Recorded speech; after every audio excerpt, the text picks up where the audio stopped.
Eh, quisiéramos darle la bienvenida a todos.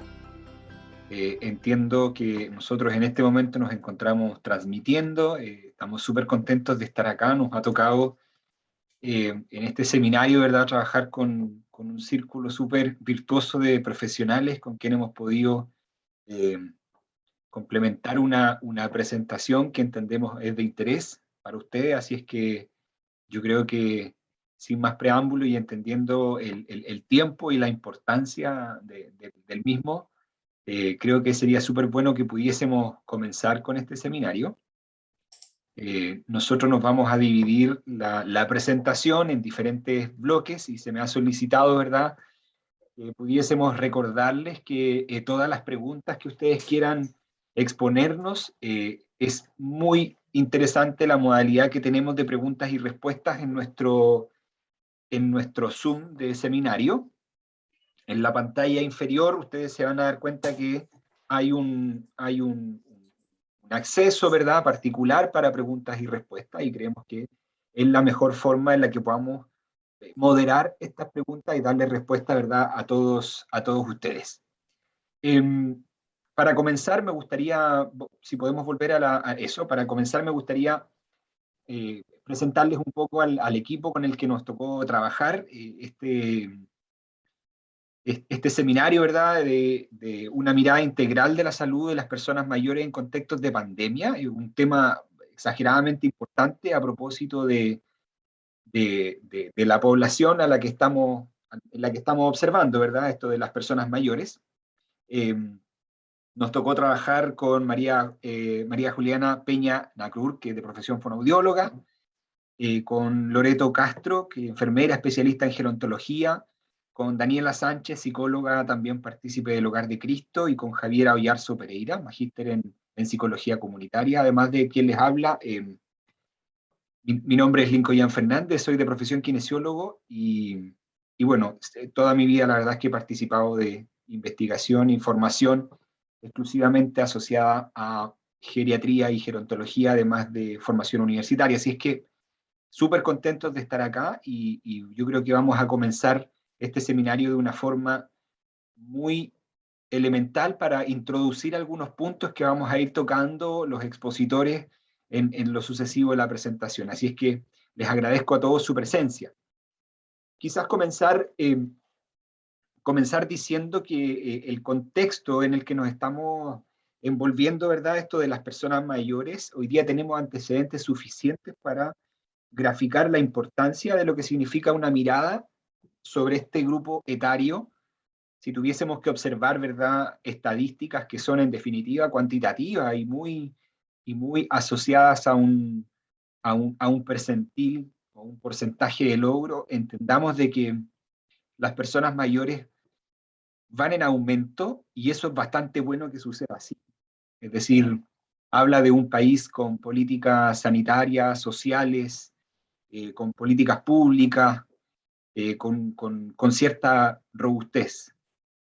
Somos más personas mayores de lo que la estadística hubiese reflejado hace 10 o 15 años atrás. Actualmente, el censo del 2017, ustedes saben de que el censo, este conteo, ¿verdad?, a nivel nacional, el censo del 2017 refleja de que de los 17 millones y medio de habitantes que tiene el país, con un crecimiento del 1% a contar del 2017, aproximadamente un 11,4% de ellos son mayores de 65 años. En contexto, estamos hablando de que cerca de 2 millones, un poquito más de 2 millones de personas de nuestro país son personas mayores, ¿sí? Mayores de 65. Ahora, si nosotros sumáramos lo que la OMS nos refleja, que las personas mayores son más de 65, de los 60 años en adelante, este número de 11 nos subiría a prácticamente un 16%. Y eso nos dejaría en un país a, a muy pocos años, de provocar una transición demográfica, ¿verdad? Y esta transición demográfica se entiende como una pirámide invertida entre los percentiles de menores de 15 años versus los mayores de 60 y 65 años respectivamente. Y eso, sin duda, que tal como lo decía, habla de un país con políticas a propósito del envejecimiento y de la gerontología robustas, que propenden el envejecimiento en cualquiera de sus características.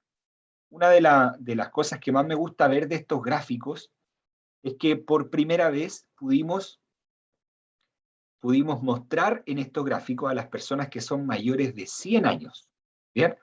Que representan cerca de un 4%.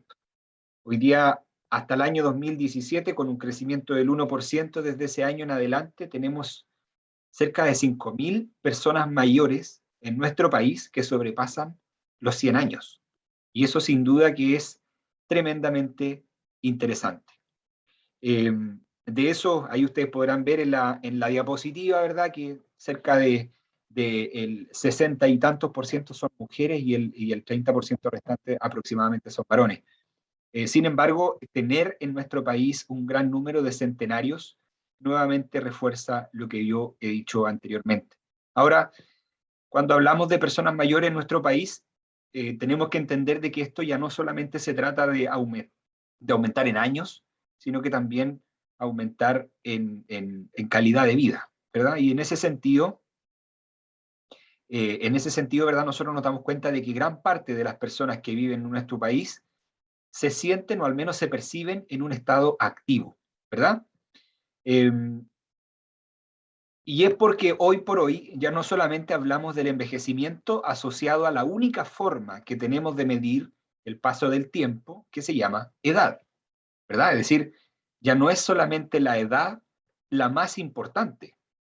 Hemos hecho muy bien las cosas como país, hemos crecido en expectativa de vida, pero nos hemos estancado considerablemente en la calidad de vida. Es decir, gerontológicamente hablando, hemos avanzado muy cuantitativamente, pero nos hemos detenido cualitativamente en este desarrollo. Y eso nos lleva a los diferentes enfoques de envejecimiento, que ya no es solo aumentar la expectativa de vida. Y aquí es donde se presentan estas formas, ¿verdad?, de empezar a observar el envejecimiento. Si lo observamos de manera saludable, activa, productiva, exitosa, ¿verdad? Es decir, diferentes formas y muy alejadas de la simple edad, ¿verdad? Del edaísmo que se produce en esta observación del envejecimiento. Es decir, me interesa que una persona tenga más años de vida, pero también me interesa que no tenga años de vida perdidos por condición de salud, por lo tanto que se mantenga en un buen estado o una buena condición física, que se mantenga en un estado cognitivo óptimo. Y de esa forma yo podría decir de que además estamos en presencia de un envejecimiento saludable. De la misma forma, el envejecimiento activo, a propósito de lo cognitivo, el afecto positivo, la alta motivación y control, la implicancia social y productiva, ¿verdad? Tal como lo muestra el gráfico, se vuelve tremendamente interesante. Un envejecimiento productivo, por ejemplo, habla de aquella persona que tiene una implicación social productiva, es decir, personas mayores después de los 65 años que se mantienen activos en esta fuerza laboral del país. Es decir, muchas formas, ¿verdad?, de poder ver el envejecimiento. Y por último, aparecen dos términos. Yo le voy a pedir a Loreto que me ayude con un clic más para observar la última animación, un poquito antes, Loreto. Un poquito antes, ahí, exacto. Entonces tenemos este envejecimiento exitoso y este envejecimiento positivo, en donde además se mezclan las políticas de envejecimiento desde la investigación y el debate. Hace muy poco me tocó presentar un proyecto con un apoyo, ¿verdad?, de Senama Nacional y de Senama Bio Bio, en donde le preguntamos a las personas mayores, les preguntamos cuál es su percepción del envejecimiento, ¿verdad? Es decir, empezar a levantar información de calidad que tenga carácter 360, que sea desde todas las esferas, para poder darnos cuenta cuál es la forma en la que las personas mayores en nuestro país están envejeciendo y por sobre todas las cosas, cuál es la forma en la que perciben su propio envejecimiento. Y eso lo vuelve una condición tremendamente interesante. Ahora sí, pasemos, Loreto.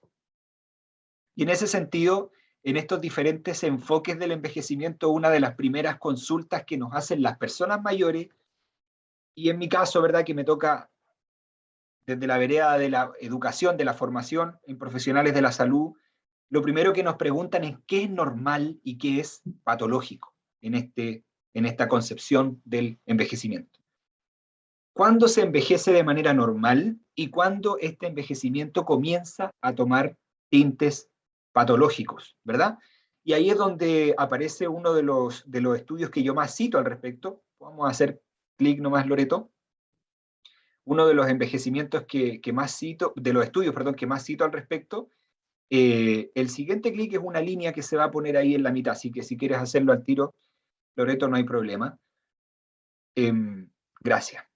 Lo primero, ¿verdad?, es reconocer desde esta línea segmentada hacia arriba, ¿verdad?, hacia la parte superior de sus pantallas, nos vamos a encontrar con todo aquello que es fenotípico del envejecimiento. Es decir, tiene tintes naturales y propios del envejecimiento celular. Recordemos de que nuestro cuerpo, en definitiva, son un número de células que envejecen, que mueren por condiciones biológicas o no biológicas, pero que mueren en definitiva y que pierden esta capacidad de irse replicando en el tiempo.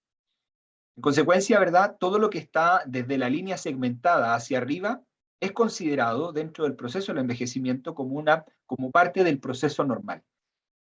Hace poco me tocó leer a un filósofo que decía que una de las mayores ventajas que tiene el envejecimiento es que finaliza, es decir, es que termina con la vida, ¿verdad? O sea, si tuviésemos la vida eterna, yo no creo que sea tan divertido, ¿eh?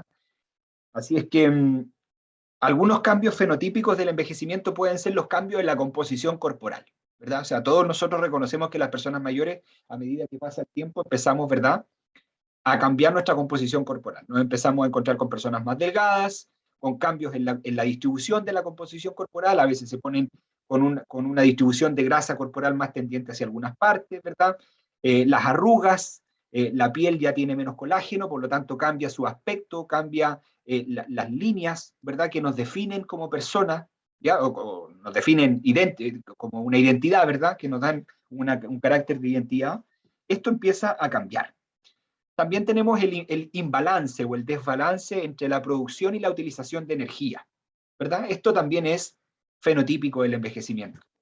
La desregulación homeostática, que tiene que ver con la entropía propia, del equilibrio que tiene nuestro cuerpo para funcionar. Es decir, algo tan simple como, por ejemplo, la mirada desde la temperatura corporal. Cambia la temperatura corporal y tú no entiendes por qué cuando pasan los 60 años o incluso antes, tu temperatura corporal cambia, sientes más frío cuando no debieses de tener frío, sientes más calor cuando no debieses de sentir calor, o inversamente, ¿verdad? Todo esto, esta desregulación homeostática que tiene que ver con fines entrópicos, se ve completamente alterada. Y como último fin, la neurodegeneración, que no tiene que ver con el trastorno cognitivo, todo lo contrario, tiene que ver con una neurodegeneración, es decir, con un sistema neurológico que funciona igual que en tiempos de juventud, pero funciona, ¿verdad?, en velocidades que son completamente diferentes a las estipuladas en procesos de edad mucho más temprana. Sin embargo, desde la línea hacia abajo, vemos todo lo que nosotros conocemos, o una parte de lo que nosotros conocemos como síndrome geriátrico. Y es cuando le damos a este fenotipo una acción patológica, ¿verdad? Como por ejemplo, los trastornos de la marcha, las caídas, el desacondicionamiento, las comorbilidades, la incontinencia urinaria, las úlceras por decúbito, los trastornos del sueño, el delirio, el desacondicionamiento cognitivo y ese tipo de cosas, ¿verdad? Todo eso ya no es fenotípico del envejecimiento y por lo tanto se transforma en algo patológico. Al ser algo patológico, al pertenecer a un síndrome, de frentón les podemos decir de que es algo completamente evitable. Una pregunta que siempre recuerdo que me hizo un estudiante fue, entonces, ¿de qué debiésemos de morir? ¿Verdad? Biológicamente hablando, nuestra muerte debiese de provocarse por el fin deleterio de la célula, es decir, por el agotamiento de la reserva funcional. Pero aquí la patología no tiene ninguna participación. Es decir, si yo tuviese que buscar la causa de muerte biológica y natural en una persona, que está muy bien que muera, ese es uno de los fines de la vida, también que termine, debiese de ser el agotamiento de las reservas funcionales, ¿verdad? Y no una patología que muchas veces cursa con tremendos periodos y largos periodos de encamamiento, dependencias, y vulnerabilidades, por cierto. Por lo tanto, aquí tenemos una buena aproximación de lo que es normal y lo que es patológico. Ahora, uno de los aspectos que nos interesó conversar en este seminario tiene que ver con la soledad y con el aislamiento social, a propósito de la pandemia, ¿verdad? Entonces, una de las primeras interrogantes que nos quisimos plantear fue diferenciar desde el punto de vista patognomónico qué significa la palabra soledad y qué significa la palabra aislamiento social. Un investigador de origen japonés, ¿verdad? En el año 2015 define la palabra soledad con una definición que a mi juicio se acomoda bastante a cómo la percibimos y cómo la analizamos en el contexto de salud, y dice que es la principal causa psicosocial del deterioro de la salud y que se define como una experiencia subjetiva. Y esto es tremendamente importante. La soledad es subjetiva. Tiene que ver con una dicotomía entre la expectativa y la realidad. Eso es la soledad, ¿verdad? A diferencia del aislamiento social, que es todo lo contrario a la soledad. El aislamiento social es una experiencia objetiva, ¿verdad? De permanecer solo. Es la falta de contacto e interacción con otras personas. Por lo tanto, ¿qué es lo paradójico de esto? Lo paradójico de esto es que nosotros podemos tener personas que estén en aislamiento social, pero que no se sientan en soledad. Y todo lo contrario, podemos tener personas que estén en soledad, aun cuando no estén en aislamiento social, ¿verdad? Es decir, el aislamiento social tiene directa relación con la compañía. Si yo estoy acompañado en un círculo de personas, si tengo a mi familia que me están parando, si tengo a mi cuidador, si tengo a mi vecino, si estoy en mi grupo, ¿verdad? No puedo estar en aislamiento social porque objetivamente es una falta de contacto e interacción. Por lo tanto, no podría estar en esa categoría. Pero sí me podría sentir absolutamente en soledad.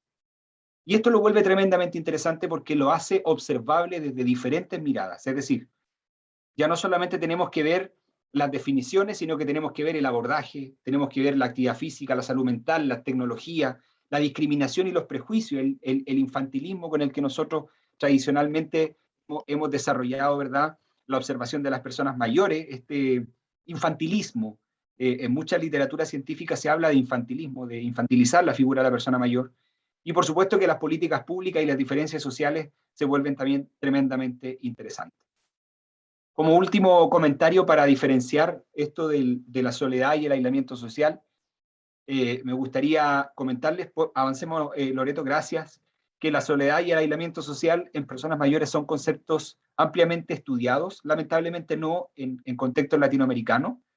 En nuestro continente la verdad es que está comenzando a observarse como un fenómeno de interés público y por lo tanto incorporándose recién a las baterías de análisis que nosotros estamos tratando de incorporar. La literatura disponible y revisada en torno a estas variables llegan a un consenso respecto a sus definiciones, siendo el aislamiento social, la soledad una insatisfacción con las relaciones sociales, y por otro lado, el aislamiento social se define como el número de interacciones. Es decir, en una tenemos una mirada cuantitativa, absolutamente, y en la otra tenemos una mirada absolutamente cualitativa, lo que a mi juicio refleja el máximo interés de lo que nosotros, o sobre lo que nosotros debemos poner el foco en personas mayores. Dejar de observar el aspecto cuantitativo de la edad y comenzar a observar el aspecto cualitativo de la calidad de vida, ¿verdad? La no pesquisa a tiempo de estas condiciones llevan al usuario a un mayor riesgo. En un futuro, padecer algún déficit en la salud mental, biológica, física de las personas mayores, y eso por supuesto que es algo que nos interesa ir analizando, y que el abordaje y la intervención es recomendable realizarlo de manera individual en cada persona, pero por supuesto que eh, cooperativamente con todos los profesionales que se puedan involucrar en estas esferas. Estas variables actúan de manera distinta según las características de cada individuo, así vamos a obtener mejores resultados al momento de intervenir. Sin embargo, la intervención de este tipo de variables sociales como la soledad o el aislamiento deben ser observadas con profesionales de multipropósito. Y por supuesto que equipos cooperativos que que tengan objetivos comunes. No quiero quitarle más tiempo a mi siguiente expositor, así que los dejo para que podamos continuar con esta presentación. Hola a todos y todas. Bueno, muy interesantes los datos que nos comentaba Lincoln.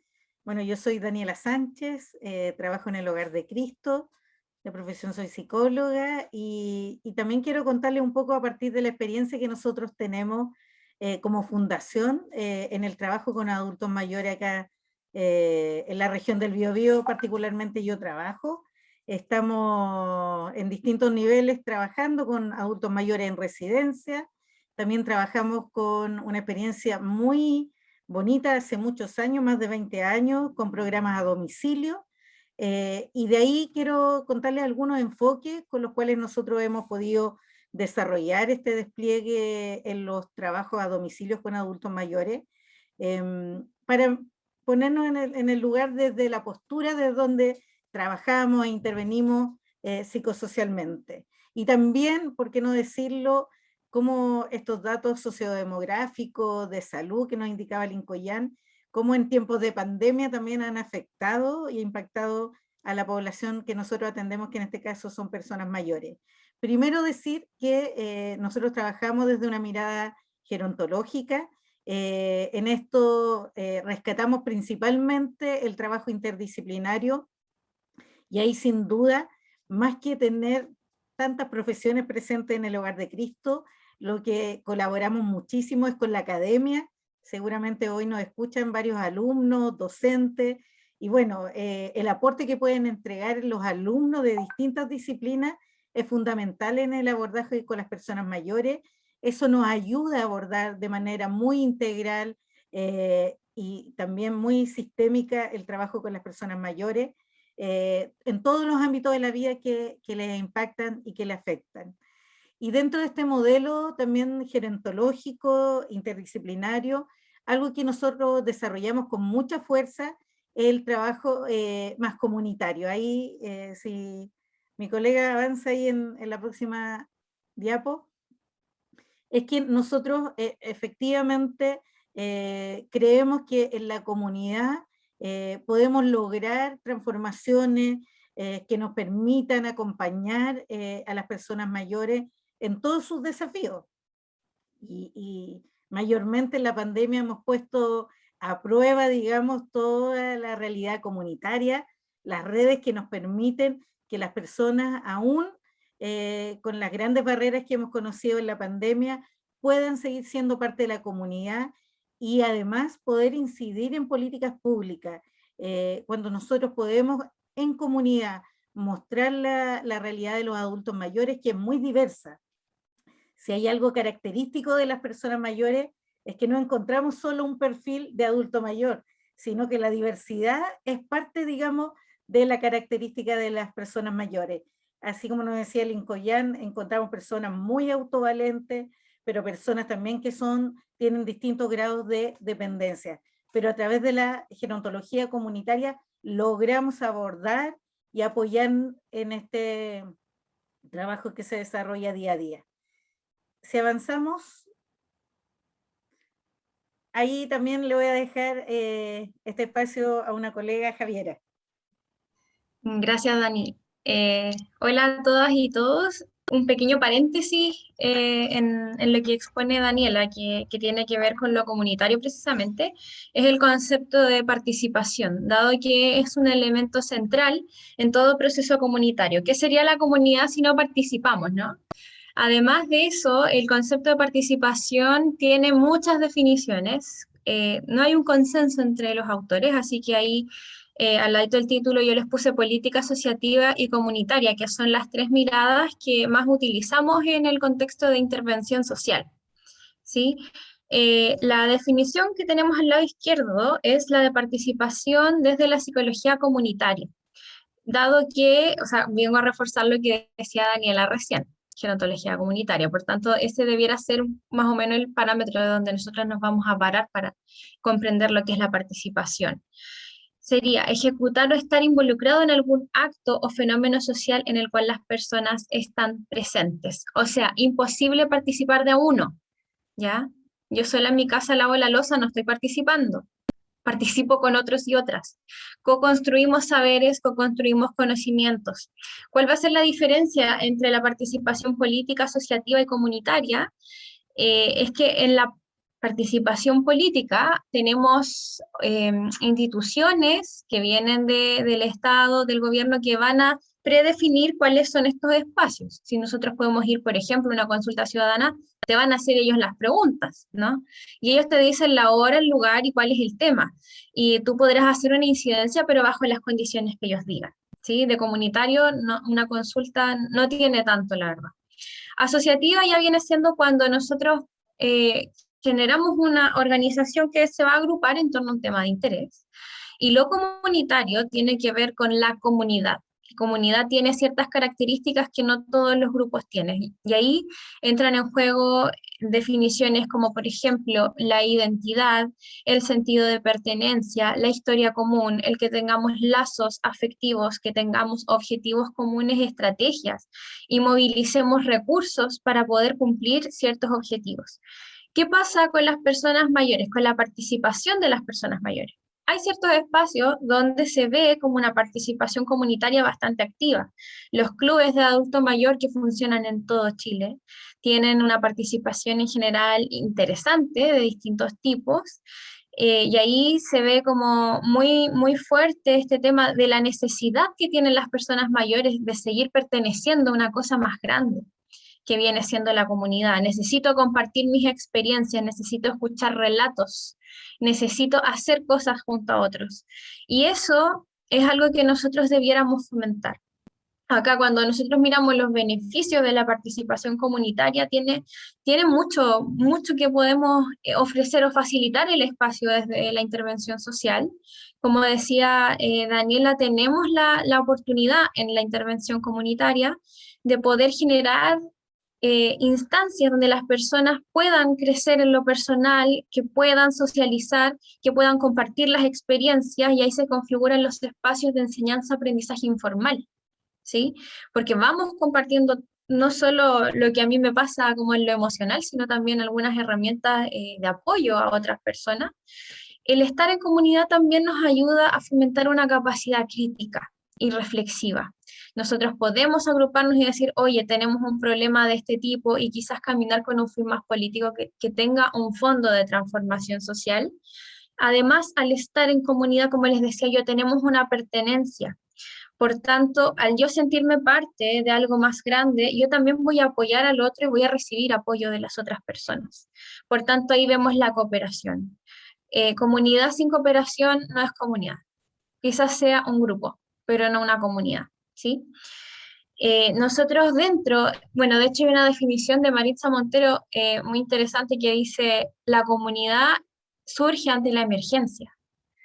Cuando hay una emergencia nos organizamos rápidamente y cada cual pone el recurso que tiene, y en el recurso no me refiero solo a lo monetario, no es como ir a hacer la donación de lo que tenga en la despensa, ¿cierto? Sino poner también al servicio de otros y otras mi conocimiento, mi capacidad técnica, ya eso es súper importante. Por eso hablamos acá de que estimula recursos, facilita que se movilicen recursos, y por supuesto que generar participación en esto per se va a fortalecer la comunidad y el compromiso, lo cual al final tiene un impacto político, no visto desde la política partidista, sino de la política como acción que transforma la realidad. Ahora, ¿qué es importante en las personas mayores? Que no caigamos en estereotipos que puedan limitar los espacios de participación.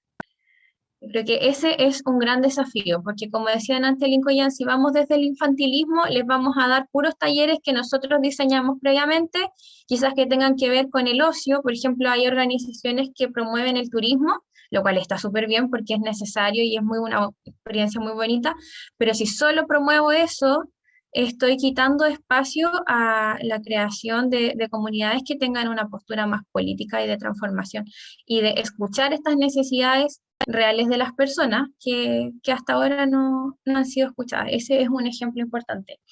Otra cosa importante a mirar es la participación de las personas mayores, viene siendo la intergeneracionalidad.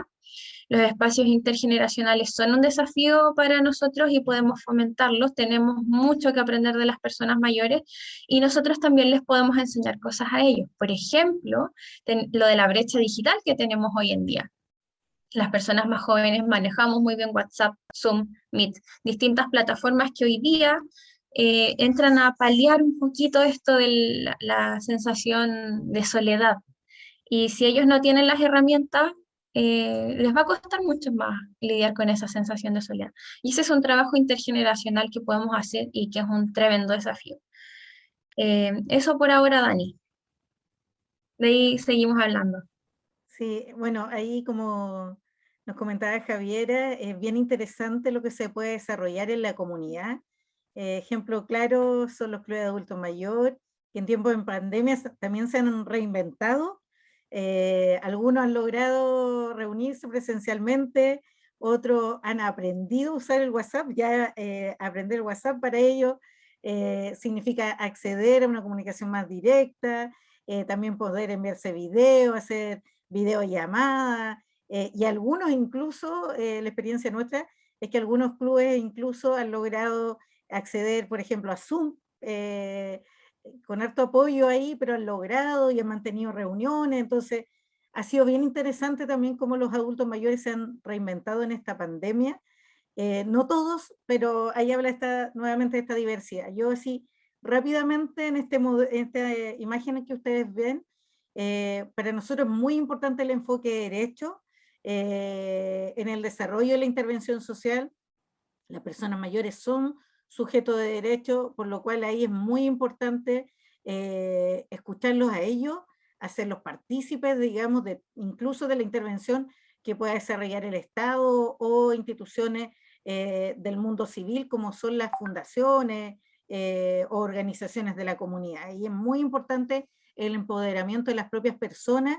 Ahí, además de este enfoque gerontológico del envejecimiento activo, nos interesa mucho rescatar también este enfoque más contextual, relacional, lo que pasa en la historia familiar de cada adulto mayor, sus historias de vida, sus relaciones y lo que ocurre también en el territorio.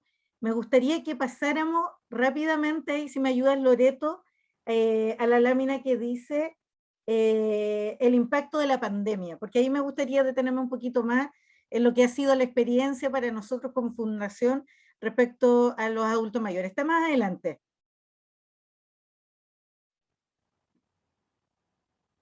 Como la próxima y la subsiguiente, donde dice el impacto de la pandemia en poblaciones vulnerables, la próxima.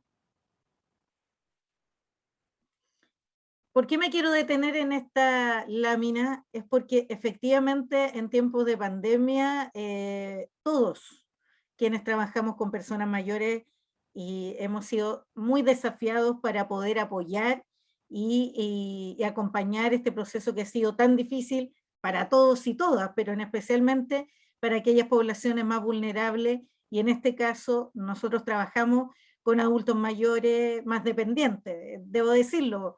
Más que autovalentes, en el Hogar de Cristo trabajamos con personas dependientes. Entonces, la pandemia efectivamente generó un aislamiento social, especialmente a partir del 22 de marzo del año pasado. A las personas hubo una cuarentena obligatoria, que con el tiempo eso se fue flexibilizando, pero que tuvo una consiguiente impacto en la salud física y mental de las personas que se vieron sometidas a esta cuarentena obligatoria. Yo misma tengo padres adultos mayores y siempre estaban esperando cuándo vamos a poder salir. Y aquí especialmente hay una población específica que son las personas que viven solos. Hay muchas personas mayores en Chile, 182.000 aproximadamente, que viven solos y que además están cruzados por una variable de pobreza y de vulnerabilidad. Entonces, esa población aún más especialmente requiere de un apoyo sociosanitario, de políticas públicas que vayan a acompañar a esta población que es mucho más frágil. También en este periodo de la pandemia, quienes administramos residencias de adultos mayores, tuvimos brotes de COVID que efectivamente afectaron no solo la salud, sino la vida de personas en las cuales hubieron brotes de COVID en residencias públicas, privadas, viviendas colectivas de personas mayores. También, bueno, por qué no decirlo, aumentó la cantidad de enfermedades, no solo porque ya atendemos una población frágil, sino porque también se dejaron de atender enfermedades crónicas. Si bien muchos de los adultos pudieron acceder a los remedios, pasó un periodo muy largo en el cual no pudieron acceder a controles, y eso significó también postergación de operaciones, cirugías, que ha significado también un desmedro en la salud de las personas mayores. Y algo que nosotros estamos viviendo a propósito de todo el cambio social que está ocurriendo en el país, de la Convención Constitucional, del estallido social, tiene que ver con las condiciones de vida en las cuales, condiciones sociales más bien aquí y económicas, en las cuales terminan las personas mayores por sus bajas pensiones, digamos, y acceso para asegurar condiciones mínimas de calidad para las personas mayores. Ahí sí seguimos la siguiente. Y eso nos da cuenta de que la pandemia, sin duda, así como la pobreza, es desigual en nuestro país. La crisis sanitaria no nos ha afectado a todos de la misma manera. ¿Por qué? Porque efectivamente las personas que tienen mayor fragilidad, que están en condición de pobreza, o en este caso adultos mayores que son dependientes y que viven solos, efectivamente las medidas de confinamiento individual y comunitario no les pega igual, ¿ya? Las personas no tenían las condiciones para enfrentar de mejor manera este confinamiento, que en algunas regiones fue periodos muy largos de cuarentena total, y las medidas de aislamiento tampoco se podían cumplir a cabalidad en aquellos adultos que no tenían condiciones, por ejemplo, de habitabilidad. Hay algunos que viven allegados a otras familias, entonces tampoco tenían las condiciones. La disminución de ingresos en las familias, muchas de las personas mayores que son parte del Hogar de Cristo también tuvieron que apoyar a sus familias porque hubo una baja de ingresos, o esas familias que apoyaban a los adultos mayores dejaron de apoyarlas, ¿ya? Y por otro punto, que es algo muy importante, y aquí tiene que ver con lo que mencionaba Javiera, mucho en la brecha digital de los adultos mayores, en una primera etapa, fue una barrera muy importante para que ellos pudieran estar conectados, para recibir información, incluso beneficios, desde la postulación al IFE, desde la postulación a bonos, no podían acceder los adultos mayores, pero eso con el tiempo se ha ido mejorando con la colaboración también de la comunidad, ¿eh?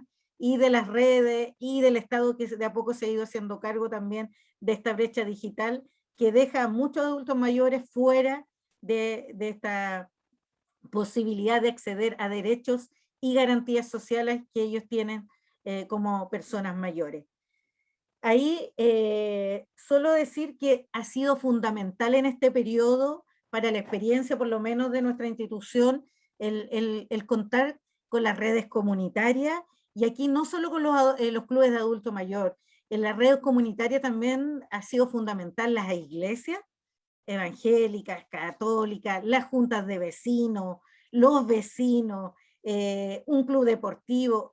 Se ha generado, aparte de los comedores solidarios, que sin duda se han podido desplegar durante este tiempo, ha sido muy fundamental el que los vecinos de alguna manera hayan colaborado, hayan estado interesados en saber de la realidad de un adulto mayor que estaba solo, en poder colaborarle, en ayudarle en términos de los accesos también a esta garantía, a los derechos. Entonces, el trabajo comunitario, el tejido social de la comunidad ha sido fundamental para enfrentar, incluso más allá de la familia, este periodo de pandemia. Y también, ¿por qué no decirlo? En el caso de nuestra institución, el mundo académico ha sido fundamental. Nosotros desde el año pasado hasta este año hemos trabajado con carreras de terapia ocupacional, kinesiología, psicología, trabajo social, enfermería, que han colaborado muchísimo en el trabajo con las personas mayores, incluso de manera remota. Así que hay un reconocimiento también al mundo académico que ha podido reinventarse y colaborar también en la intervención social para que las personas mayores tengan una calidad de vida y puedan enfrentar de mejor manera esta pandemia. Yo quiero finalizar la presentación dejando ahí un video muy cortito, pero de la experiencia de una de las personas mayores que participa en el programa domiciliario del Hogar de Cristo. Ella es de acá, de Concepción, así que nos gustaría ahí que se pudiera mostrar el video para escuchar el testimonio de esta participante.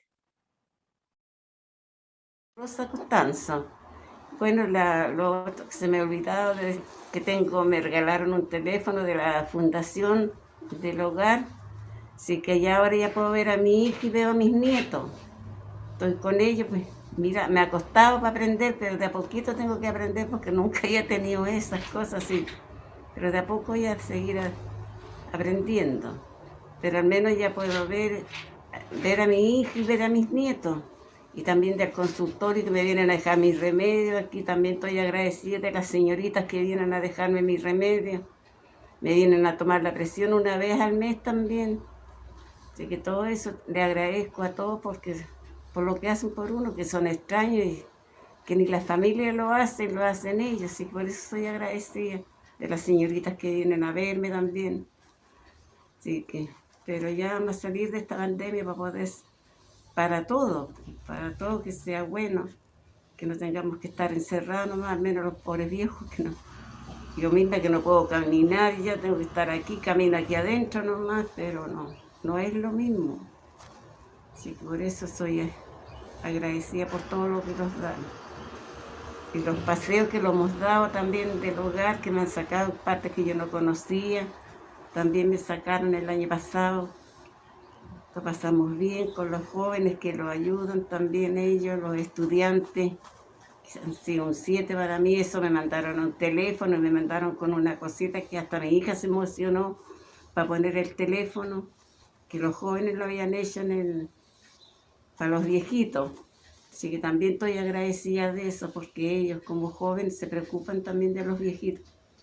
Así que más no puedo estar desagradecida por todo lo que lo han dado.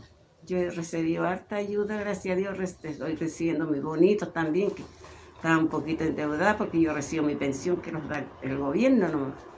Pero estaba endeudada en remedios, en cosas que necesitaba y tenía todo que sacar a letra nomás. Y así que ya gracias a Dios también esos bonitos lo han servido para algo, para ir saliendo de mis deudas. Y, o sea, ya ahora ha salido todo, ya me compré mi camita también, que tenía tanto deseo de tener una camita de estas modernas ahora.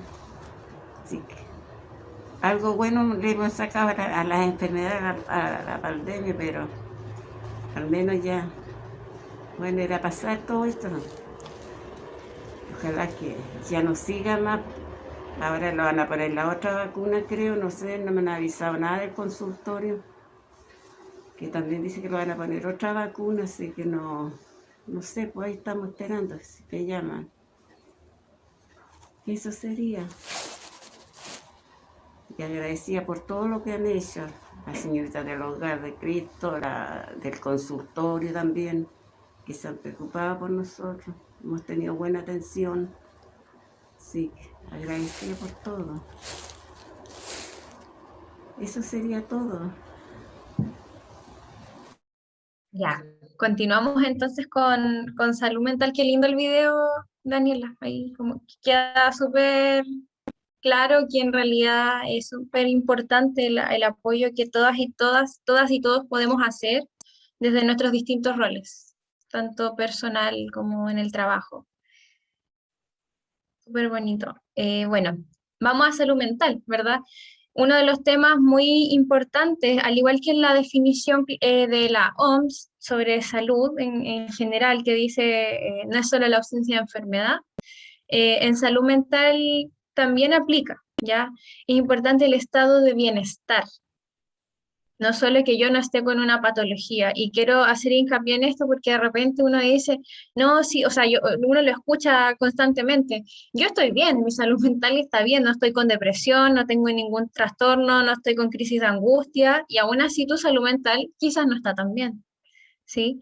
Entonces, aquí hay un desglose de los elementos que construyen la definición de salud mental, que tiene que ver con que la persona se dé cuenta de las propias aptitudes, apunta esto al autoconcepto, la percepción que yo tengo de mí misma, de mí mismo, sobre lo que soy capaz de hacer y las cosas para las que soy buena o soy bueno, que es un elemento muy subjetivo. De repente hay personas que, por ejemplo, en el caso de los estudiantes, tienen un muy buen desempeño y ellos juran que les va pésimo, ¿ya?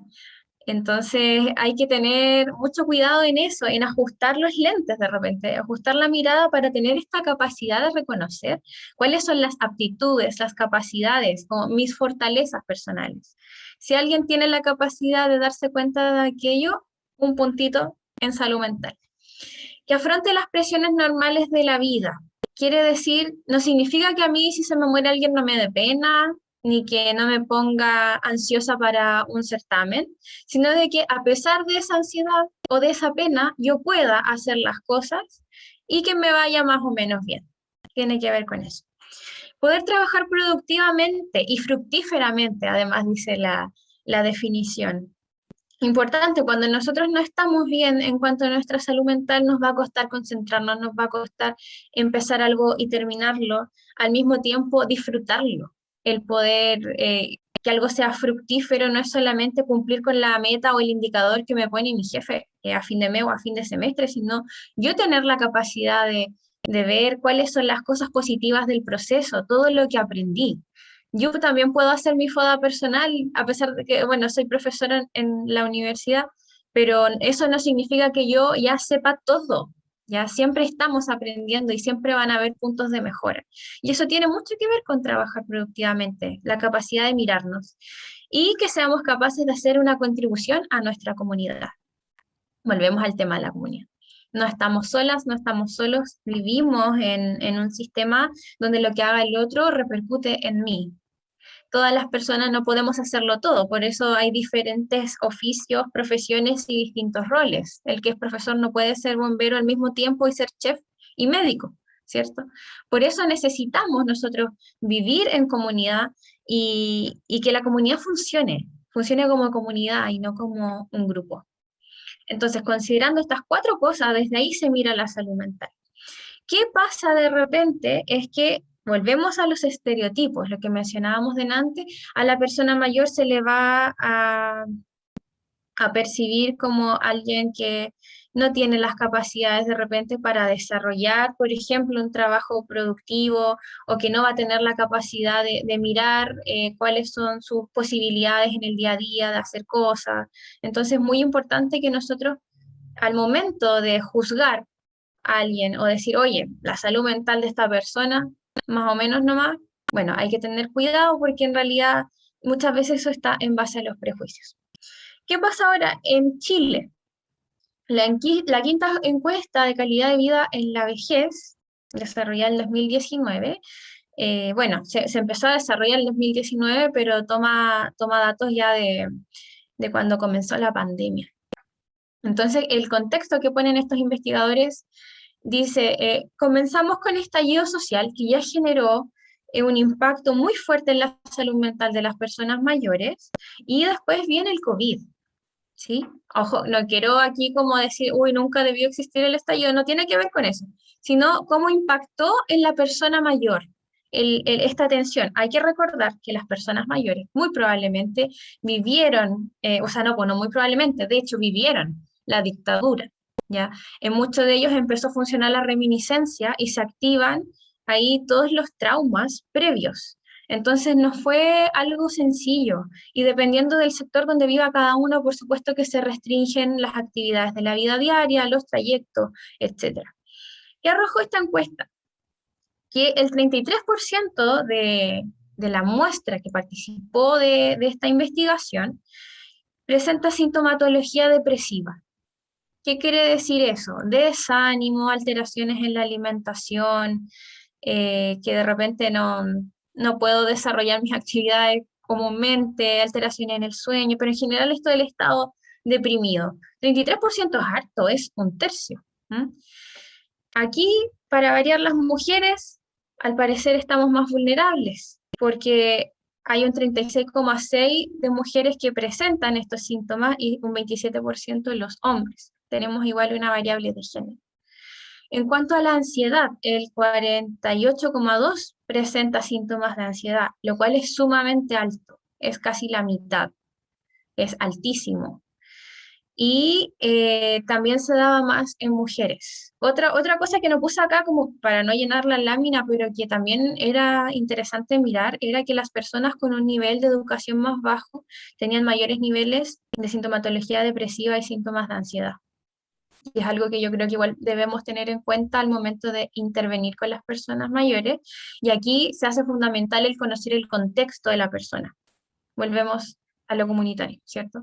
Conocer la persona, cuáles son las redes, como decía Daniela adelante, las redes, los recursos, los apoyos de la familia, de otros amigos, de los vecinos, a qué organizaciones asiste, a cuáles no. Súper importante, y que si la persona no asiste, por ejemplo, ni a una iglesia, ni a un club de adulto mayor, tratar de fomentar que participe, porque eso es un factor protector en salud mental y por tanto en salud física. Estamos conectados, ¿cierto? Ya derribamos esa barrera epistemológica de que hay una diferencia entre la mente y el cuerpo, ¿cierto? O sea, puede haber quizás para mirarlo, para estudiarlo, pero en realidad las cosas, ambas miradas están conectadas. Ahora, aquí fue muy interesante el nivel de resiliencia. Todavía no, esto, por favor. Gracias. El nivel de resiliencia es alto y esto es súper interesante porque las personas mayores, como yo les decía antes, han pasado por cosas muy difíciles, por ejemplo, lo de la dictadura militar. ¿Sí? Donde hubo gente que perdió hijos, que todavía no los encuentran, hay gente que recibió tortura, además de la presión de la crisis social, crisis económica, hayas estado a favor o en contra, da lo mismo, pero era un momento muy tenso, fue una etapa de la historia muy tensa. Piensen ustedes que si estas personas pudieron sobrevivir a eso, han sobrevivido terremotos, estallido social, COVID, porque obviamente para estar en esta encuesta no se fueron por el COVID, están vivos. Entonces, obviamente, el nivel de resiliencia de estas personas es alto, un 60%.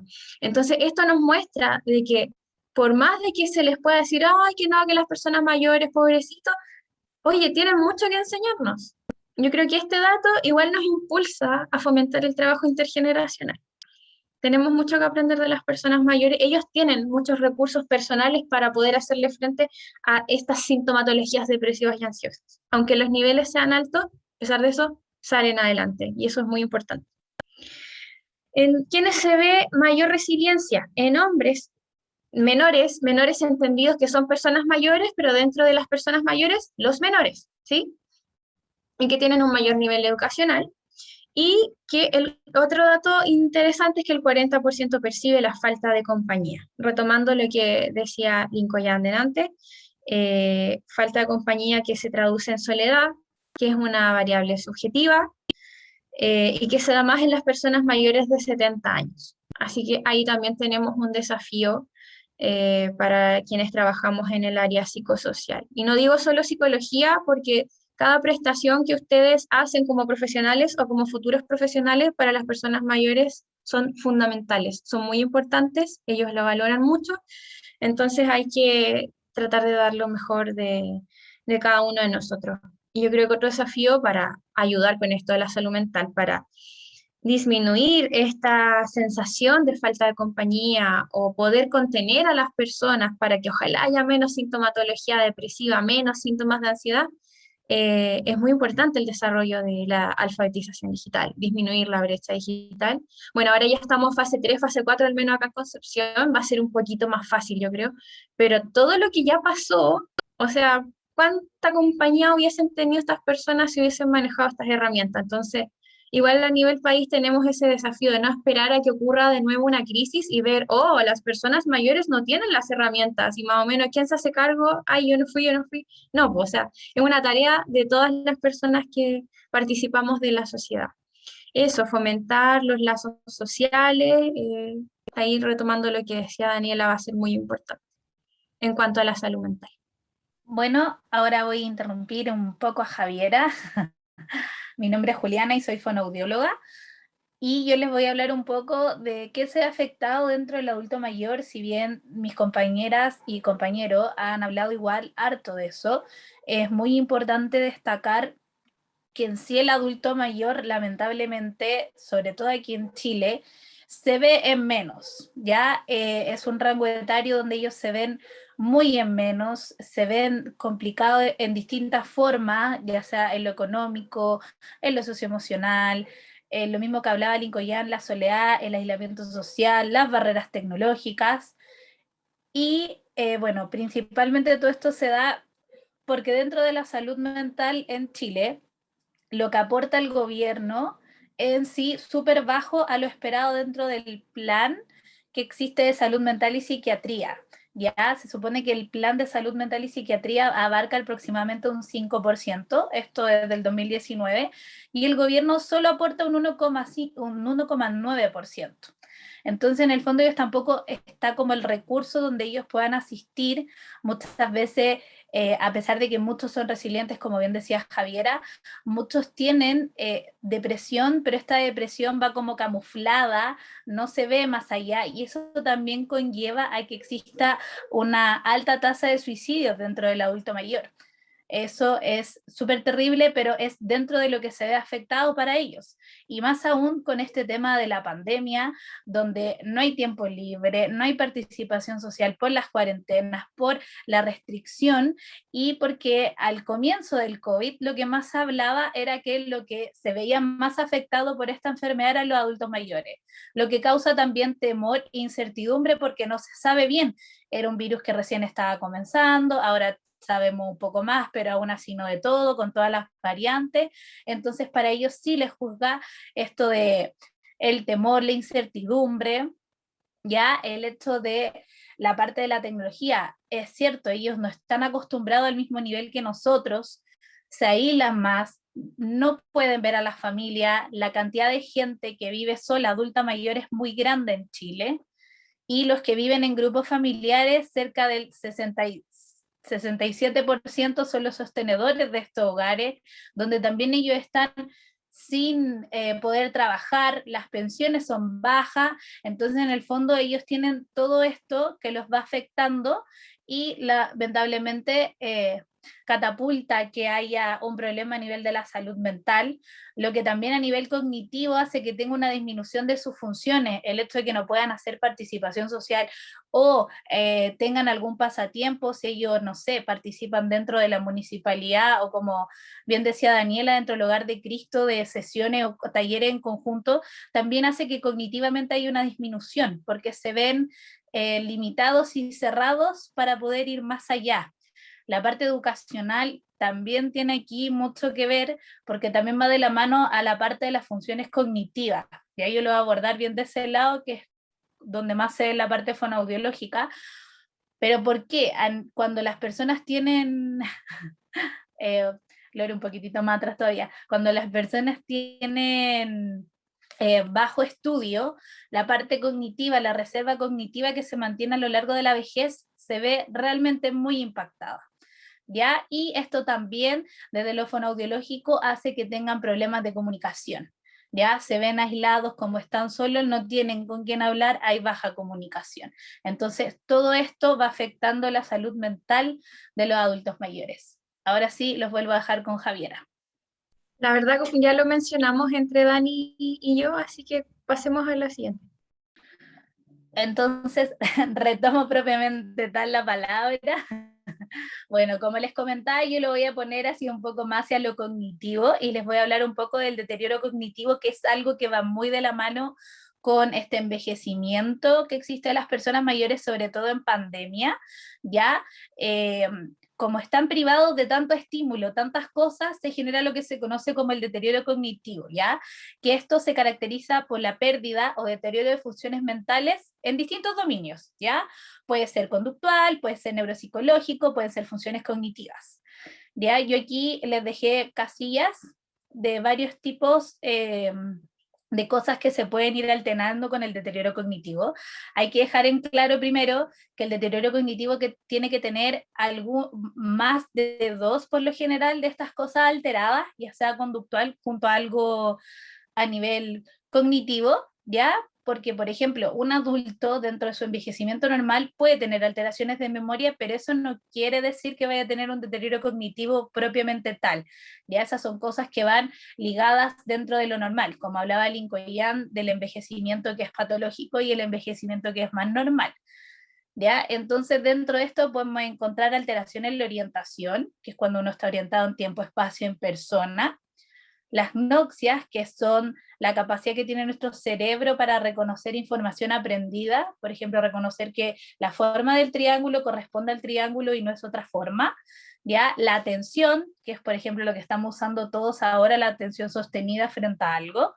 Las funciones ejecutivas, que son actividades mentales más complejas, pero son las que nos sirven para planificar, para ejecutar, para organizar. Por ejemplo, si yo pido, no sé, mañana tal persona va a venir a almorzar, yo me preparo, yo planifico y organizo lo que voy a hacer, por ejemplo, para comer. Las praxias, que son también habilidades motoras adquiridas, que son movimientos, por ejemplo, cepillarse el pelo, uno lo puede hacer inconscientemente. El lenguaje, propiamente tal, que puede ser a nivel expresivo, que es cuando uno está hablando, nivel comprensivo, nivel de escritura y tiene sus propios dominios. La memoria, que son las capacidades para codificar, almacenar y recuperar información. La cognición social, que son los procesos cognitivos y emocionales, donde recordamos y empleamos alrededor del mundo social, que también es súper importante. Y las habilidades visoespaciales, ¿ya? Que son súper importantes, que se tienen que mantener. Dentro de todo, el deterioro cognitivo es algo que va prolongado en el tiempo, ya no ocurre siempre de golpe y porrazo, de repente se demora un poco más, por eso mismo ahí dejé una imagen de como un árbol, cuando se le empiezan a caer las hojas, eso empieza a ser un poco el deterioro cognitivo, va de a poco, no es abrupto. Ahora sí, Lore, la siguiente. Entonces, ¿cuáles son los factores de riesgo para el deterioro cognitivo? Como bien decía Javiera, los eventos traumáticos, eso desencadena mucho, puede ser alguna vivencia, como puede ser, por ejemplo, un accidente cerebrovascular, que de repente también se ligan hacia el deterioro, ¿ya? El sentimiento de vacío, la soledad, la carencia de red de apoyo, que eso es súper importante, sobre todo en los adultos mayores que están insertos tanto cuando viven solos, cuando tienen familia o cuando están hasta dentro de un hogar. Muchas veces, y la gran mayoría de los adultos mayores no tienen red de apoyo, ya la familia tiene que estar detrás, tiene que haber alguien que lo acompañe, que lo incentive. También el empobrecimiento imaginario, simbólico y emocional, el dejar de hacer las cosas, como bien se decía, el aislamiento social, todo eso conlleva ser factores de riesgo para presentar deterioro cognitivo. Siguiente, Lore. ¿Y cómo podemos prevenir el deterioro cognitivo? Esto es súper importante porque aunque uno no lo crea, lo puede hacer. Puede ser con ejercicios físicos, mantener actividades cognitivas como leer un libro, sopa de letras, crucigrama. Hay un sinfín de formas, todo lo que avive la memoria, recuerdos, contar cosas del pasado, que te hagan preguntas, actividades sociales, los pasatiempos, por ejemplo, si les gusta tejer, si les gusta escribir, si les gusta cocinar, nunca dejar eso, y por sobre todo la red de apoyo. Un adulto mayor que tenga la red de apoyo adecuada puede verse sumamente beneficiado. Y algo importante que tampoco está ahí es, bueno, la educación. A mayor educación que uno tenga, mayor está la reserva cognitiva, entonces no se va a ver afectado tanto el deterioro cognitivo, porque al final el cerebro va como prendiendo lucecitas en distintos lados para que no se vea afectado todo.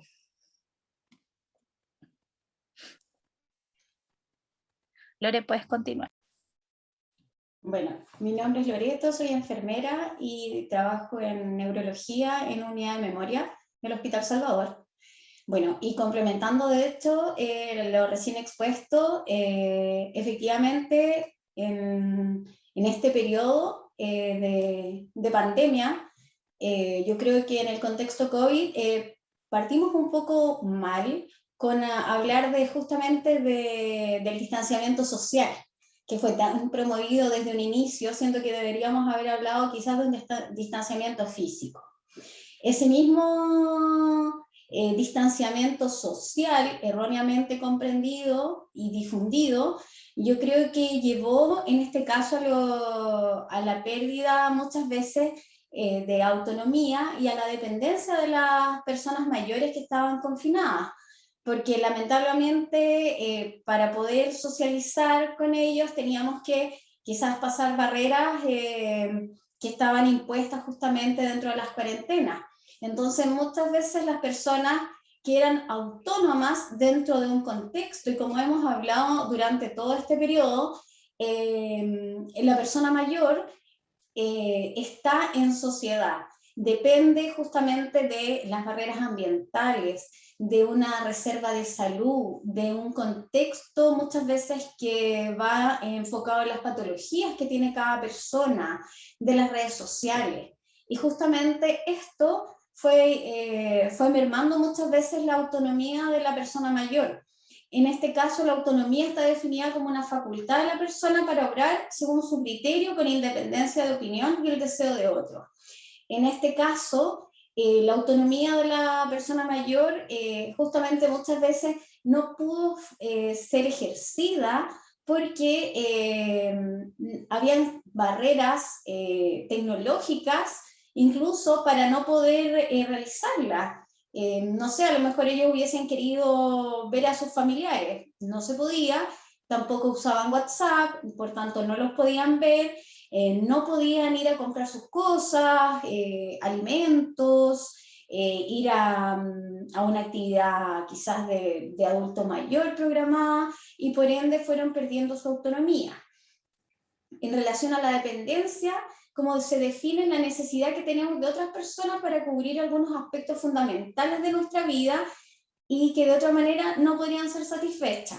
Entonces, en este contexto, muchas de las personas que eran autónomas llegaron a una dependencia, si bien no es una dependencia física, porque antiguamente y en algunos contextos todavía se habla de la dependencia como en un contexto físico. Sin embargo, hay muchos más aspectos, como les decía hace un momento atrás, que influyen en la dependencia o en la autonomía. Hay aspectos funcionales, sociales, ambientales. Y en este caso, la persona mayor no podía salir o muchas veces no tuvo acceso a fármacos, no tuvo acceso a poder solicitar un apoyo o incluso a la compra de sus alimentos. Entonces requirió de otras personas para que las pudieran ayudar en su vida cotidiana que ellos realizaban de manera autónoma antes, y ahora se transformaban en personas con cierto grado de dependencia. Como les decía, no solamente física, hay una dependencia social, hay una dependencia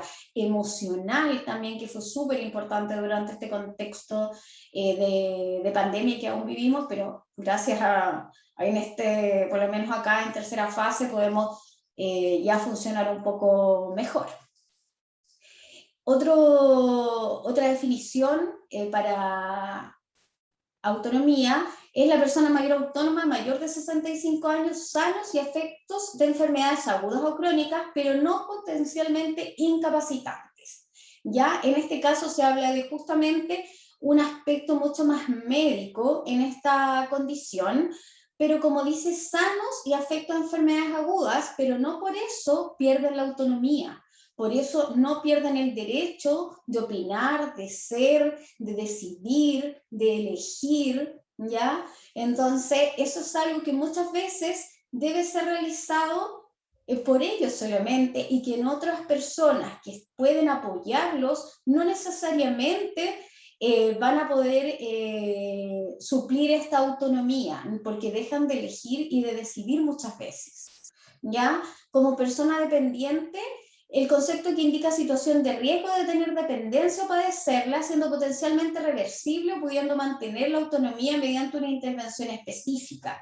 En este concepto, la intervención específica puede ser una ayuda técnica, ¿ya?, que te hace ser autónomo. A lo mejor tú tienes una dificultad para caminar, pero con un andador o un bastón tú puedes caminar bien y dejas de tener esa dependencia. Si tú tienes algunas modificaciones ergonométricas en tu casa, ergonómicas, tú puedes bajar los muebles a lo mejor a un acceso en que la persona mayor no tenga que levantar a lo mejor tanto el brazo si es que tuviese una dismovilidad, por tanto sería mucho más fácil. Hay muchas adecuaciones y que pueden ayudar en que la persona deje de ser dependiente. Por eso se habla de potencialmente reversible. También hay contextos de salud que llevan a una dependencia incluso física, médica, muchas veces o funcionales, pero puede ser reversible. A lo mejor yo estoy con alguna enfermedad aguda y puedo estar hospitalizado hoy día, pero ya en el contexto de que tengo una mejoría, efectivamente puedo nuevamente ser autónomo. Puede ser solamente transitorio.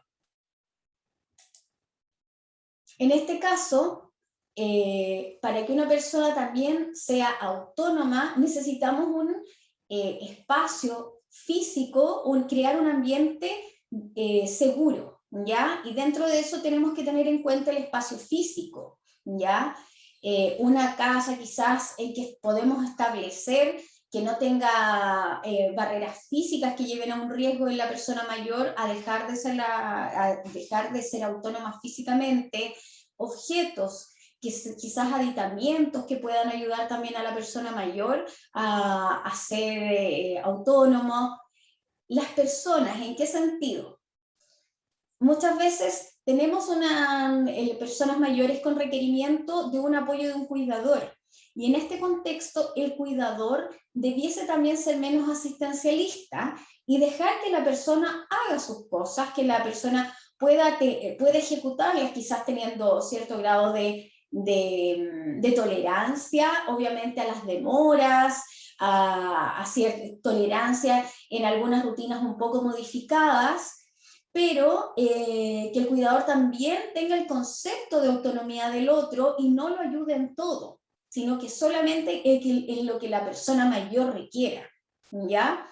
Entonces, en este contexto, vamos a necesitar quizás capacitar a los cuidadores de las personas mayores también que requieran este apoyo en que sean menos asistencialistas, ¿ya?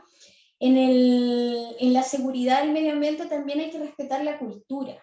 Muchas veces, y hoy en día, con mucho agrado me doy cuenta que obviamente ciertas etnias han sido se ven más, por lo menos desde la política pública también, podemos tener también más en cuenta el concepto de que la cultura también debe ser respetada. No es lo mismo a lo mejor ayudar a una persona de una etnia que en otra, porque la cultura va a ser diferente. Entonces también están en ese contexto para poder apoyarlo, ¿ya? En las rutinas, actividades y exigencias.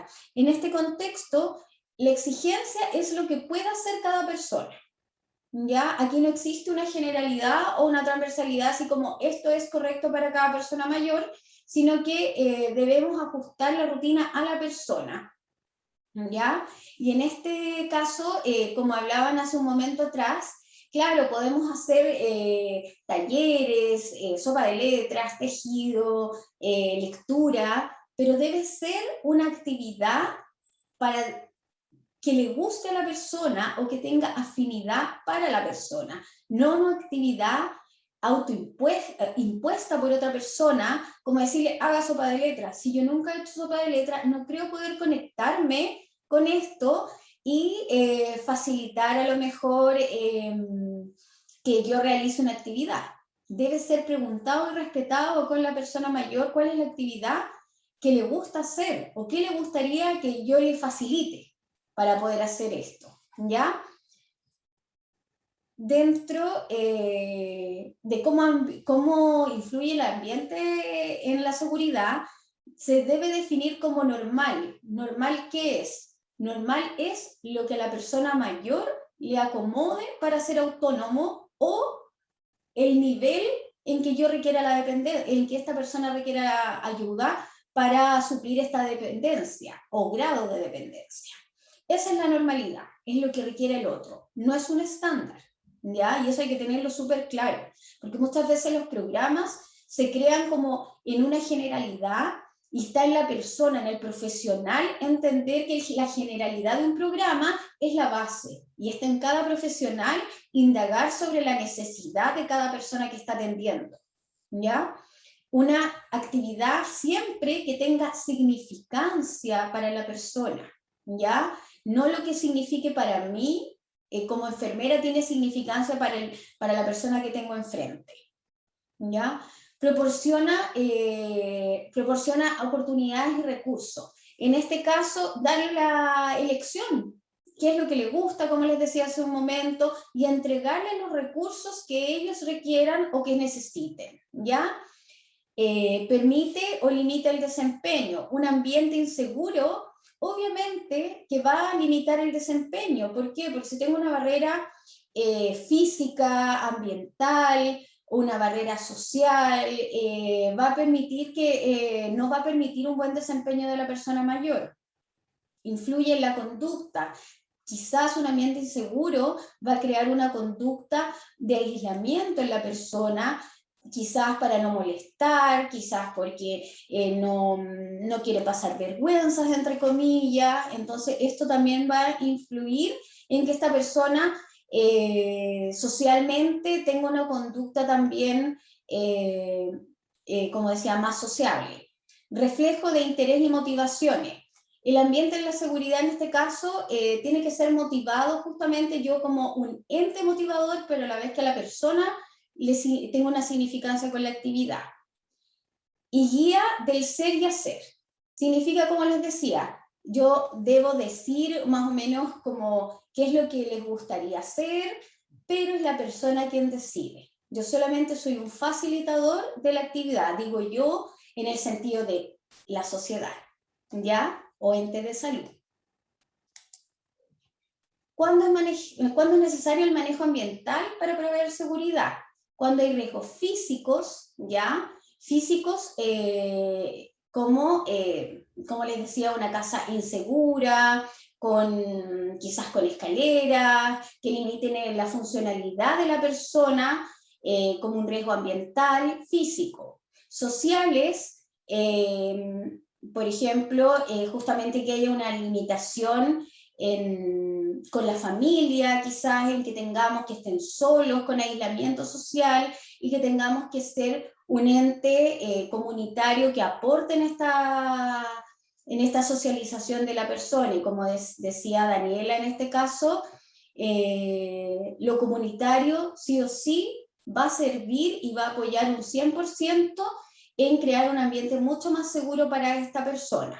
Un ente, como decíamos hace un rato atrás, solo en aislamiento es muy difícil de sobrellevar una pandemia que ha durado más de 1 año y medio, creo ya, en aislamiento social. Por eso fue muy mal utilizada la palabra de distanciamiento social desde un inicio. Y por eso yo creo que fue una barrera muy difícil de suplir y que también nos limitó a nosotros como profesionales quizás a hacer un poco de cambio de switch en nuestras actividades, en la planificación de nuestras actividades hacia la comunidad y hacia las personas mayores, porque no teníamos creado nada como sociedad muchas veces para ir en apoyo de un 100% de estas personas mayores confinadas, ¿ya?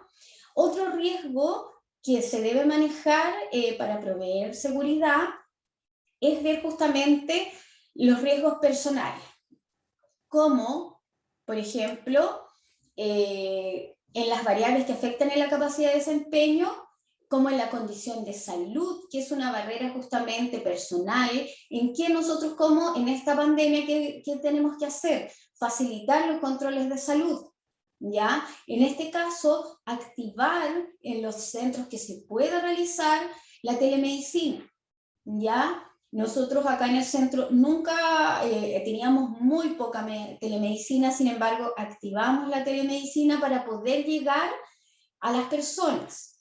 En este caso, requerimos muchas veces de un cuidador, ¿por qué? O de un tutor, o de alguien que apoyara, porque justamente las personas al hacer telemedicina, para poder mejorar esta condición de salud en muchos casos, requerían de tecnología. Y en eso quedábamos al tope porque la persona no podía conectarse a un Zoom, no podía hablar conectarse a una videollamada por WhatsApp, porque nosotros tratamos de realizar la telemedicina de cualquier manera, no por una plataforma creada para telemedicina, sino que llegar a la persona, ¿ya? En las variables que afectan a la capacidad de desempeño funcional y ser autónomos están los déficits sensoriales, ¿ya? Ejemplo, barreras como hipoacusia, problemas visuales también, disminución de la visión. Eso también disminuye la capacidad de desempeño y autonomía de las personas, ¿ya? Cualquier barrera o déficit sensorial, por tanto nosotros tenemos que apoyarlos como ser facilitadores en esto, y obviamente subimos el tono de voz, tratamos muchas veces de gesticular, cosa que también fue muy difícil en estos casos cuando teníamos atenciones directas. ¿Por qué? ¿Cómo llegamos a una persona si a lo mejor tiene un déficit sensorial auditivo y no nos ve ni siquiera cómo estamos hablando? Entonces, también con una mascarilla que no nos permitía contactarnos, también eso fue una barrera súper importante para llegar a las personas y poder mejorar estos déficits sensoriales también en la comunicación. Otras variables que afectan en la capacidad de desempeño, la inestabilidad de la marcha de las personas mayores y también en este caso el requerimiento, como les decía, de cualquier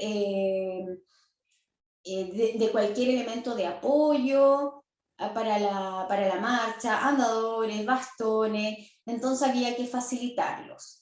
Y en este caso también está como una barrera también que afecta el desempeño, el dolor. Muchas veces se subjetiviza mucho esto, y si bien el dolor es subjetivo, no se le puede minimizar. Si hay una barrera para la persona en la marcha, en la comunicación, en la socialización, el dolor tiene un espectro muy amplio para la autonomía de una persona. A lo mejor si tengo dolor solo quiero hoy día quedarme en cama, pero no por eso debo estar en cama muchos días, porque obviamente va a afectar la funcionalidad posterior.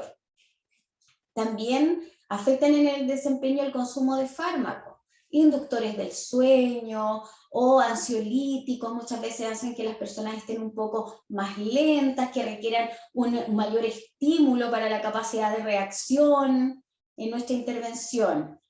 Como les había dicho antes, también las condiciones del ambiente, que el ambiente sea tranquilo, que pueda ayudar a la persona a desempeñarse de una mejor manera, ¿ya? Y los síntomas psicológicos, en este caso, que también fueron abordados anteriormente, la salud mental. En este caso, obviamente que afectan en la autonomía y el desempeño. Una persona que tiene signos de trastorno de salud mental, ya sea por trastornos del ánimo o ansioso depresivo, obviamente no van a tener el mismo rendimiento.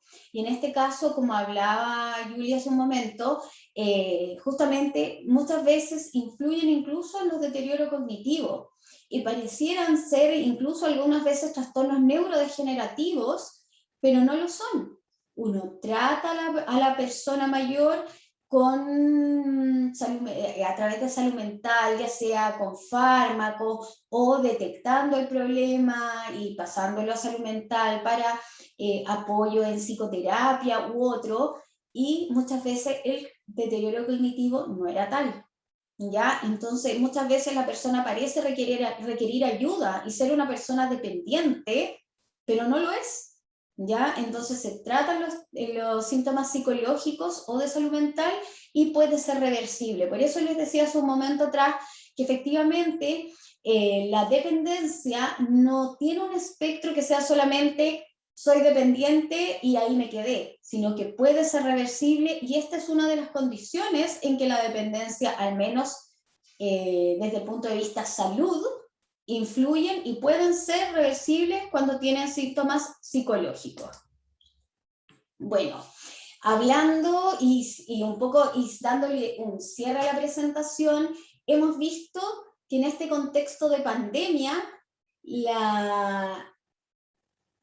el tema ha sido como muy,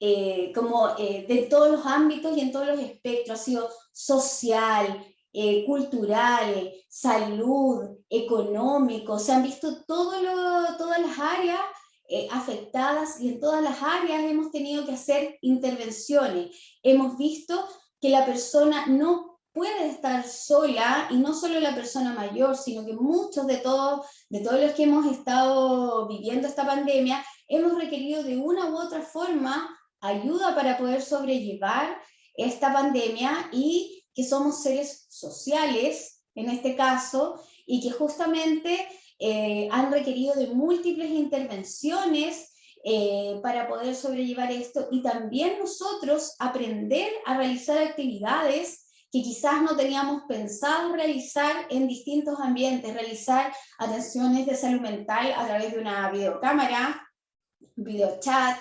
Las personas mayores que, si bien en el ámbito, por ejemplo, que se mueve Daniela, que en el IAM ya se ven un poco más aisladas las personas por el contexto de ser un lugar cerrado, en que siempre se ven las mismas personas. En este contexto igual se vio afectada, porque ya no se podían realizar las actividades a lo mejor de bingos que se realizan en un IAM, las 11, las visitas externas de colegio, de apoyo de cuidadores, la familia. Entonces todos los ambientes se vieron intervenidos y mermados justamente en la socialización. Por eso yo creo que como tarea, nosotros aprendimos mucho de manera muy veloz en un año, a abarcar de mejor manera y ayudar a las personas y apoyar a las personas mayores.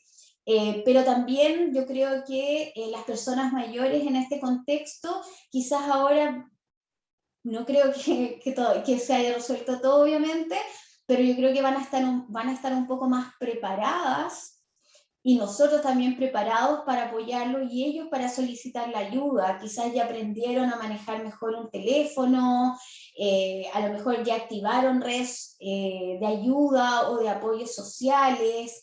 Los spam tuvieron que ir en embajada también ahí a apoyar a muchas personas en domicilio, y no solamente al grupo al programa de dependencia severa, que son los que visitan habitualmente, sino que muchos programas habilitaron el servicio en casa, en domicilio, y así sucesivamente tuvimos que adaptar todas nuestras intervenciones a las personas en domicilio, con tal de que no quedaran sin entrega de salud, sin entrega o apoyo en salud mental y otros.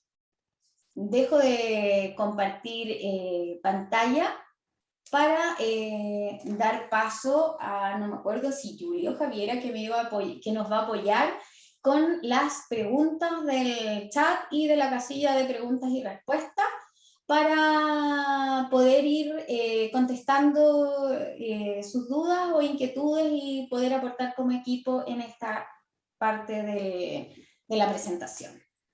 Ya, la única pregunta que yo veo es, ¿qué opinamos acerca de la resolución de la OMS de incluir a la vejez como una enfermedad? Resolución que entra en vigencia en enero de 2022. ¿Cuáles serían las consecuencias de ello? Pero la vejez por sí sola no es una enfermedad, y como habló Lincoln al principio, no todas las personas mayores están enfermas, ¿ya? Y pueden llegar sanos, y es una reserva que se va agotando, pero no, efectivamente no es una patología. Es lo mismo que decir que en mi contexto, por ejemplo, que la demencia senil existe. La demencia senil no existe. La demencia existe por distintos factores neurodegenerativos, no solamente por ser mayor, comillas, viejo, voy a tener demencia. Por ende, en este caso, ni siquiera la demencia se cataloga en este momento como, y no es permitido, como una demencia senil. Yo creo que ahí Lincoln también puede tener a lo mejor alguna observación en relación a este contexto. Bien, sí, gracias Loreto. Me parece una pregunta súper interesante. Lo que estuve leyendo hace una semana atrás también logró como una cobertura en la prensa. Esto nace a propósito del CIE 11, ¿verdad? De la Clasificación Internacional de Funcionamiento que están editando, donde trabaja también la Organización Panamericana y la Mundial de la Salud. Creo que, tal como han manifestado muchos expertos, se trataría de un error. El envejecimiento no es una enfermedad tiene ciertas características que la transforman. Es decir, una de las principales características de una enfermedad es que puede presentarse la cura. Caso contrario, no podría ser considerada una enfermedad. Y hasta donde la ciencia nos ha indicado, hasta el día de hoy, el proceso de envejecimiento tiene 5 características. La primera de ellas es que es un proceso completamente universal, es decir, todo lo biológico envejece. La segunda de estas características sería que es intrínseco. Ahora, esto de ser intrínseco demuestra de que así como todo producto biológico envejece, cada uno lo hace a su forma, ¿verdad? Lo tercero es que es heterogéneo. El cuarto es que es deleterio, es decir, que lleva una progresiva pérdida de la función. Y lo quinto y lo último es que es completamente irreversible.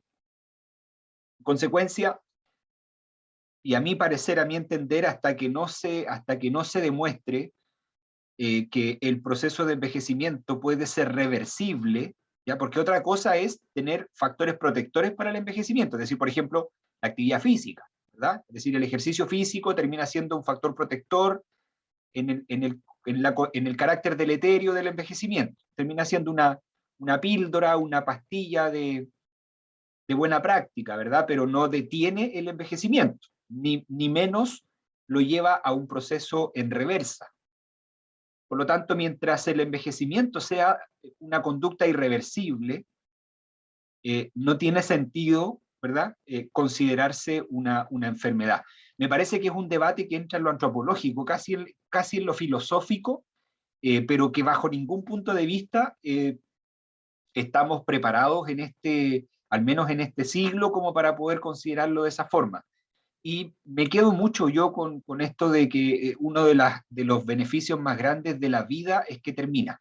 Es decir, si fuese por mí, a pesar de que soy un investigador, ojalá nunca se descubra eh, la interleuquina o lo que vaya a provocar la vida eterna. O sea, me parece muy bien que la vida termine. En cierta medida me parece de que es un privilegio el vivir y que la vida termine. Así que en lo personal me parece que es un error, me parece que está alejado un poco de la realidad, pero yo veo difícil que las convenciones internacionales certifiquen esto y lo ratifiquen a futuro. Eso es lo que creo, y gracias por la pregunta, porque me parece que es un debate que entra dentro de lo filosófico y lo antropológico, que me parece que es muy, muy bueno que conversemos entre multiprofesionales.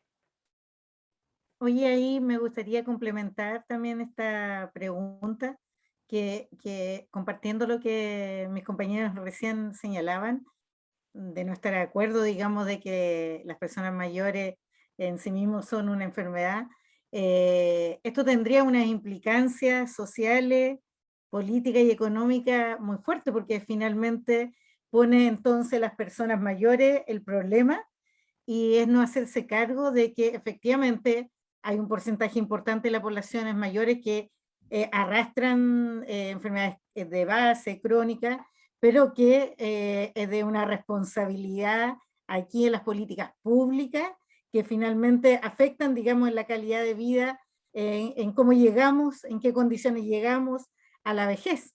Entonces también es como un poco dejar una parte de la realidad puesta en las personas mayores y no en un problema social que tiene que ver con que efectivamente en las trayectorias de vida, muchos de ellos no han tenido acceso a derechos y condiciones mínimas que les permitan llegar en buenas condiciones a la vejez.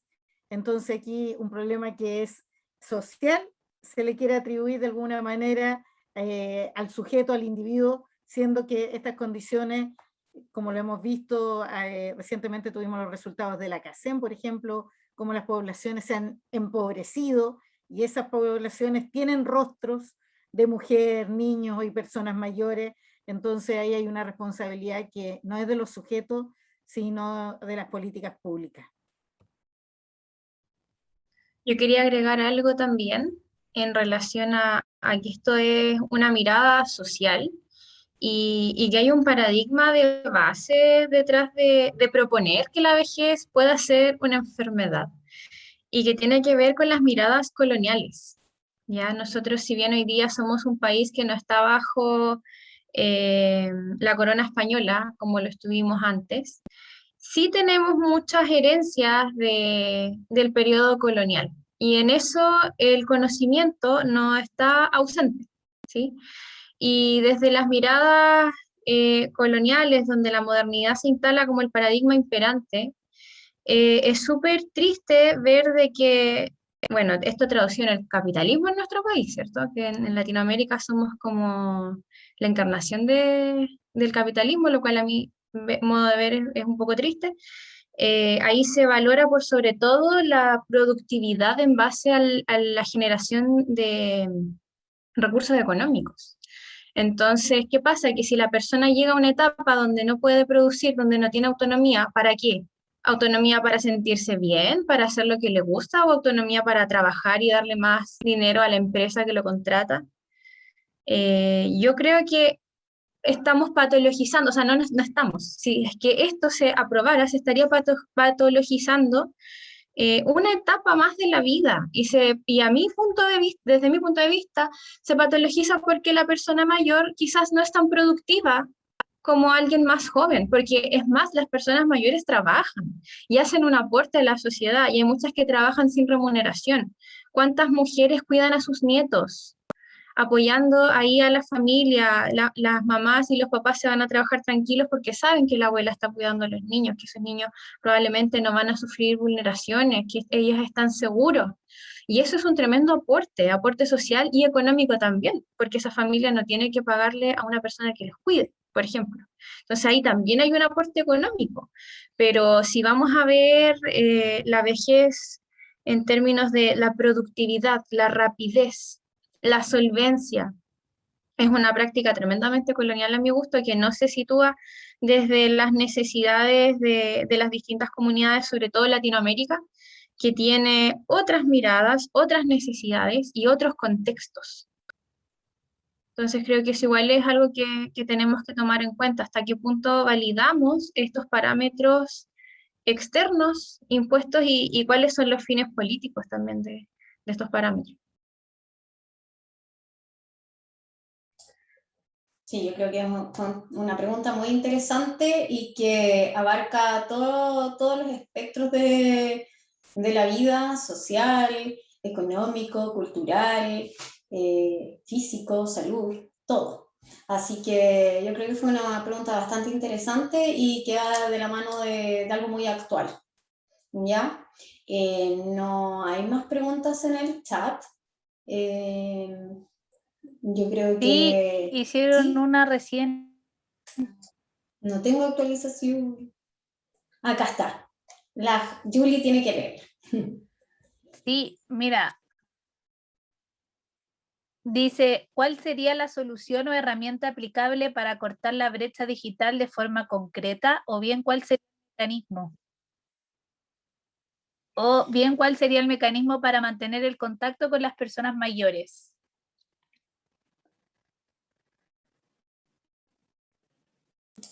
¿Quién responde? Yo creo que No, podemos responder varios, ¿no? Pero dale, Dani. sí, no, yo contar un poco la ¿Se experiencia. escuchó? ¿Se escucha?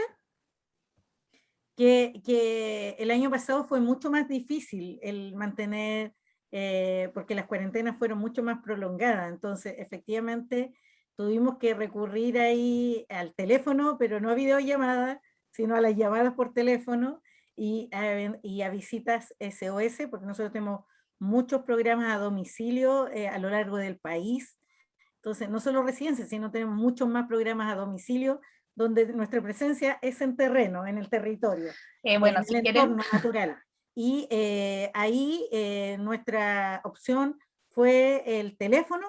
Entonces, luego, a propósito de la incorporación de alumnos en práctica, pudimos empezar a apoyar a los adultos mayores, a las personas mayores, para cortar brechas, y ahí se les pudo apoyar en cómo activar un WhatsApp. Bueno, muchos tampoco tenían la posibilidad de WhatsApp porque no tenían conexión a internet, o no tienen de esos teléfonos de almeja, entonces de a poquito fueron modificando o recibiendo otros equipos que le permitieran instalar WhatsApp. Y bueno, la presencialidad igual sin duda es fundamental. Como decíamos, también lo decía Loreto, en este caso los CEFAM, y también todos los que trabajamos en el ámbito social con personas mayores, la presencialidad igual es irreemplazable. Así que también ahí nos hemos acomodado, por supuesto, con todos los protocolos que eso implica, de cuidado tanto para las personas mayores como para los profesionales, trabajadores, alumnos en práctica que hacen la visita. Pero claro, hay que avanzar y ahí tal vez conocer la experiencia, pero en esto nos han ayudado mucho en acortar barreras digitales con los alumnos en práctica. Los propios alumnos han sido quienes han ayudado a las personas mayores a poder aprender, a poder instalar, y las familias y el entorno de los adultos mayores. Quería opinar ahí en relación a la brecha. me voy a sumar un poco a lo que dijo la Justo. Daniela. Perdón, Javi. Todos quisimos hablar al mismo tiempo. Sí, es que hay un desfase en la conexión, entonces, pero dale, Juli. Sí. Lo mío es bien cortito, es más que nada que, bueno, hoy en día igual existen celulares inteligentes, como los que uno usa, iPhone Touch, que están hechos para el adulto mayor.